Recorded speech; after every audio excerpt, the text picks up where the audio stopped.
Digestion of carbohydrate. Carbohydrate हमारे diet का जो मेजर पोर्शन है ना वो कार्बोहाइड्रेट में होता है। अब कार्बोहाइड्रेट की डाइजेशन इसलिए ज़रूरी है क्योंकि जब तक कार्बोहाइड्रेट डाइजेस्ट नहीं होगा तो उस वक्त तक ये एब्ज़ॉर्ब नहीं हो पाएगा। तो इसके एब्ज़ॉर्प्शन के लिए डाइजेशन ज़रूरी है। अब कार्बोहाइड्रेट बनते कैसे? कार्बोहाइड्रेट पेट्स और प्रोटीन तीनों इस कंडेंसेशन रिएक्शन से बनते हैं। और कंडेंसेशन रिएक्शन ऐसे होता है कि जब हम वाटर रिमूव कर देते हैं ना कार्बोहाइड्रेट से, जैसे कि एक मोनोसेकेराइड और दूसरे एक मोनोसेकेराइड से हम हाइड्रोजन आयन को रिमूव करेंगे और दूसरे मोनोसेकेराइड से हम हाइड्रोक्सल आयन को रिमूव कर देंगे। तो ये दोनों हाइड्रोक्सल और हाइड्रोजन मिलकर हाइड्रोजन वाटर बनाएंगे और इन दोनों ये जो मोनोसेकेराइड इनके दरमियान ग्लाइकोसिडिक बॉन्ड डेवलप होगा। तो ये कंडेंसेशन रिएक्शन है। अब इनके डाइजेशन के लिए जो है ना हमें इसका उल्टा करना है। तो जब हम यहाँ पर वाटर ऐड करेंगे तो हमारे साथ जो ये ग्लाइकोसिडिक बॉन्ड बना था वो ब्रेक हो जाएगा। हाइड्रोलाइसिस मतलब वाटर के ज़रिए किसी चीज़ को स्प्लिट करना, इसको हाइड्रोलाइसिस रिएक्शन कहते हैं। अब कार्बोहाइड्रेट में टू टाइप ऑफ बॉन्ड होते हैं। अब यहाँ पर हम ये जो हाइड्रोलिसिस है ना ये लिपिड प्रोटीन के डाइजेशन में भी होता है, लेकिन एंजाइम हम इन तीनों के लिए अलग अलग एंजाइम यूज़ करेंगे।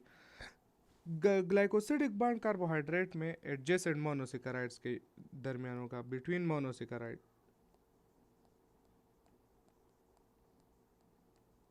मोनोसेकेराइड्स यूनिट के दरमियान जो बॉन्ड होगा उसको ग्लाइकोसिडिक बॉन्ड कहेंगे। अब यहाँ पर इसके टू टाइप्स है। यह एक टाइप है हमारे पास अल्फा 1,4 ग्लाइकोसिडिक बॉन्ड, जो कि carbon number 1 of one amino acid and carbon number 4 of another amino acid के दरमियान बनेगा, यानी कि कार्बन 1 और कार्बन 4 के दरमियान होगा है, और इसकी वजह से लीनियर मालिक्यूल बनेगा, लीनियर मालिक्यूल। जबकि अल्फा 1,4 ग्लाइकोसिडिक बॉन्ड जो है ना, अल्फा 1,6 ग्लाइकोसिडिक बॉन्ड, ये हमारे साथ कार्बन नंबर 6 के साथ जो ऑक्सीजन लगा है और कार्बन नंबर 1 जो दूसरे अमाइनो एसिड के साथ होगा उसके दरमियान बनेगा, और इसकी वजह से ब्रांचिंग मालिक्यूल बनेंगे, जैसे कि जैसे बनेगा ये, दिस इज ब्रांचिंग मालिक्यूल ये बनाएगा। अब यहाँ पर अल्फा 1,6 ग्लाइकोसिडिक बॉन्ड हमारे साथ ये हुआ, ये है अल्फा 1,6 ग्लाइकोसिडिक बॉन्ड जो ब्रांचिंग के दरमियान होता है। अब कार्बोहाइड्रेट की डाइजेशन जो है ना माउथ से शुरू होती है। कार्बोहाइड्रेट की डाइजेशन माउथ से शुरू होती है जब पेरोटिड ग्लैंड हमारे साथ रिलीज करेगा टायलिन को। टायलिन टायलिन को हम दूसरा नाम कहते हैं salivary Alpa amylase, salivary Alpa amylase या टायलिन। जब ये पेरोटिड ग्लैंड से मेनली रिलीज होगा तो ये कार्बोहाइड्रेट को, यहाँ पर कार्बोहाइड्रेट्स को या तो डाइसेकेराइड में कन्वर्ट करेगा या ट्राइसेकेराइड में कन्वर्ट करेगा, यानी ब्रेक डाउन करेगा, और या इसको अल्फा लिमिट डेक्स्ट्रेन में कन्वर्ट करेगा जो कि पॉलीमर होगा ग्लूकोज का। अल्फा लिमिट डेक्स्ट्रेन ग्लूकोज का पॉलीमर है। लेकिन ये जो माउथ में है ना हमारे साथ, यहाँ पर इसको नीचे लिखते हैं, माउथ में ये जो फूड होता है ना, जो खुराक हम खाते हैं वो माउथ में तो बहुत ज़्यादा देर के लिए नहीं होती, ज़्यादा से ज़्यादा 3-4 सेकंड के लिए होता है। तो यहाँ पर हमारे साथ 5 to 10% डाइजेशन ही हो पाती है, 5 to 10% डाइजेशन कार्बोहाइड्रेट या स्टार्च की होती है। अब जब माउथ, ये जो मुंह में हमारे साथ ये बना है टायलिन, ये एसोपिगस, ये pharynx oesophagus and up to the stomach यहाँ तक भी कंटिन्यू होगा। यहाँ से ये जाएगा एसोपिगस में भी होगा ये, पेरेंक्स में, पेरेंक्स में भी डाइजेशन होगी ये टाइलिन की वजह से, क्योंकि फूड तो अभी भी टाइलिन के कांटेक्ट में है। एसोपेगस में, फिर ये जाएगा स्टमक में। अब स्टमक में तकरीबन 1 घंटे के लिए, जब तक ये स्टमक में 1 घंटे के लिए जब तक ये एसिडिक काइंड के एसिडिक स्टमक जूसेस के साथ कांटेक्ट में नहीं आता उस वक्त तक ये डाइजेशन करेगा। और अब यहाँ तक जो है ना हमारे साथ तकरीबन 40% डाइजेशन हो चुकी होगी। जब ये स्टमक के एसिडिक जूसेस के कांटेक्ट में आ जाएगा ना, एसिडिक जूसेस जैसे कि HCl, पेप्सिनोजेन वगैरह, इनके साथ जब आएगा तो ये फिर हमारे पास सलाइवरी एमाइलेज को इनएक्टिव कर देगा। ये फिर सलाइवरी एमाइलेज को इनएक्टिव करेगा।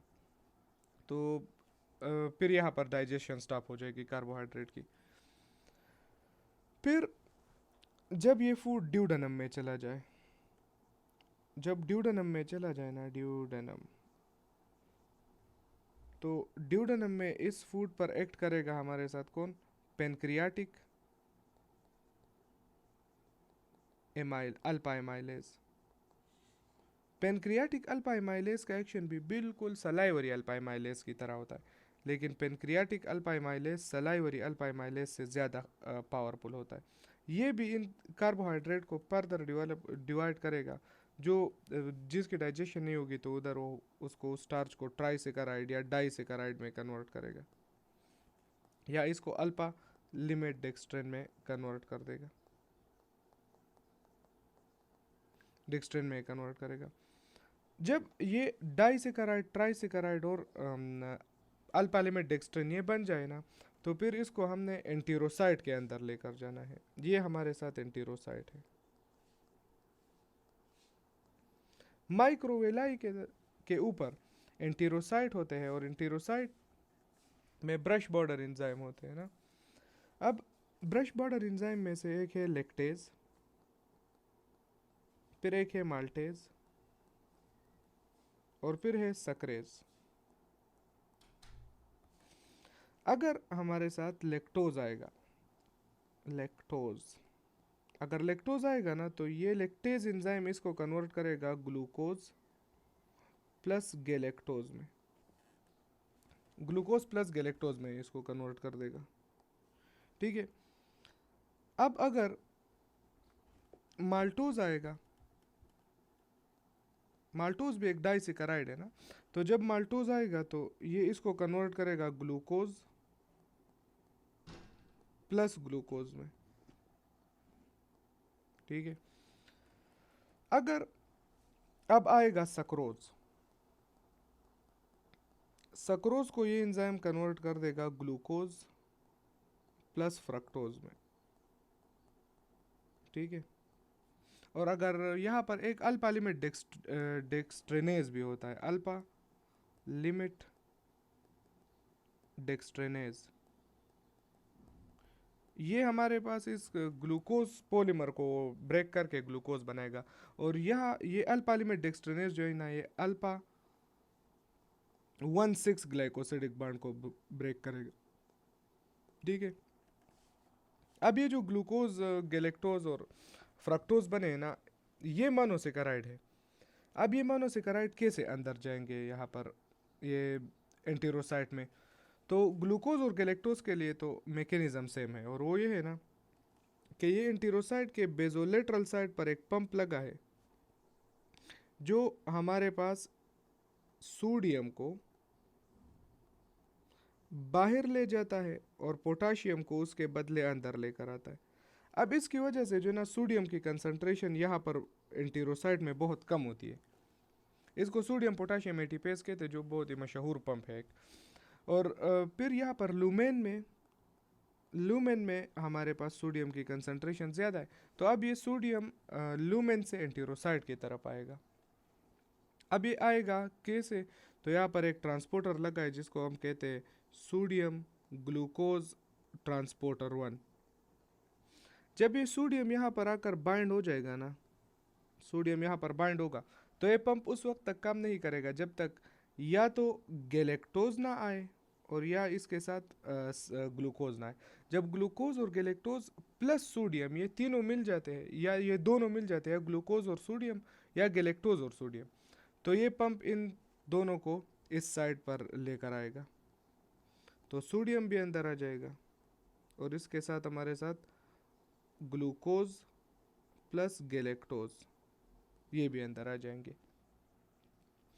तो ग्लूकोज और गैलेक्टोज के लिए जो ड्राइविंग फोर्स प्रोवाइड करता है, जो फोर्स इनको अंदर लेकर आता है एंटीरोसाइड से, एंटीरोसाइड के अंदर लेकर आता है, तो वो हमारे साथ ये सोडियम प्रोवाइड करता है। अब यहाँ पर ये माल्टो ग्लूकोज और गैलेक्टोज तो आ गए अंदर। फिर ये फ्रक्टोज का सिस्टम है ना, ये इनसे अलग है थोड़ा। फ्रक्टोज सोडियम ग्लूकोज ट्रांसपोर्टर के थ्रू नहीं जाता है, यानी कि SGLT1 के थ्रू ये नहीं जाता, बल्कि इसके लिए जो है ना यहाँ पर एक ख़ास ट्रांसपोर्टर लगा होता है जिसको हम कहते हैं ग्लट पाइप। ग्लूकोज इस ग्लट पाइप ट्रांसपोर्टर के अंदर से होकर यहाँ एंटीरोसाइट में फ्रक्टोज आएगा, ग्लूकोज नहीं फ्रक्टोज, ठीक है। तो फ्रक्टोज यहाँ से अंदर आएगा, जबकि ग्लूकोज और गैलेक्टोज सोडियम के साथ आते हैं। तो ये वजह है ना कि फ्रक्टोज की ट्रांसपोर्ट जो है ना वो स्लो होती है एज कम्पेयर टू ग्लूकोज और गैलेक्टोज। फिर यहाँ पर एक और ट्रांसपोर्टर लगा है जिसको हम कहते हैं ग्लट 2 ट्रांसपोर्टर।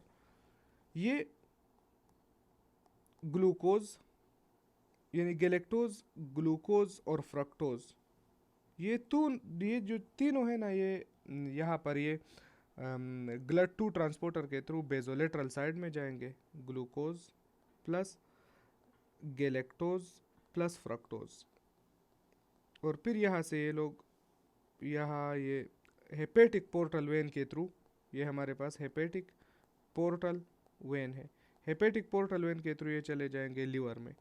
तो glucose plus galactose plus fructose liver में आ गए, और फिर यहाँ पर इनकी फर्दर प्रोसेसिंग होती है। ये तो था कि ये डाइजेस्ट कैसे होते हैं कार्बोहाइड्रेट, और फिर ये इंटीरोसाइड के अंदर कैसे जाते। अब यहाँ पर कुछ और पॉइंट है कि फाइनल प्रोडक्ट ग्लूकोज डाइजेशन का किस प्रोपोर्शन में होगा कार्बोहाइड्रेट डाइजेशन का। कार्बोहाइड्रेट डाइजेशन के प्रोडक्ट्स तो इसमें मेनली तो 3 होते हैं ना। एक है हमारे पास ग्लूकोज, 80% हमारे पास जो ब्रेक डाउन प्रोडक्ट होगा या मोनोसेकेराइड होगा वो होगा ग्लूकोज। फिर यहाँ पर जो फ्रक्टोज प्लस गैलेक्टोज ये दोनों मिलकर भी 10 या 20% ही होंगे, 10% या उससे भी कम या 20% इसके दरमियान होंगे। तो हाँ, अब एक इसमें एक ये है ना कि जिन लोगों में लैक्टेज एंजाइम नहीं होता ना, ये लैक्टेज एंजाइम जिन लोगों में नहीं होता ना, लैक्टेज एंजाइम जिन लोगों में नहीं होता, तो वो होते हैं लैक्टोज इंटॉलरेंस, लैक्टोज इंटॉलरेंट,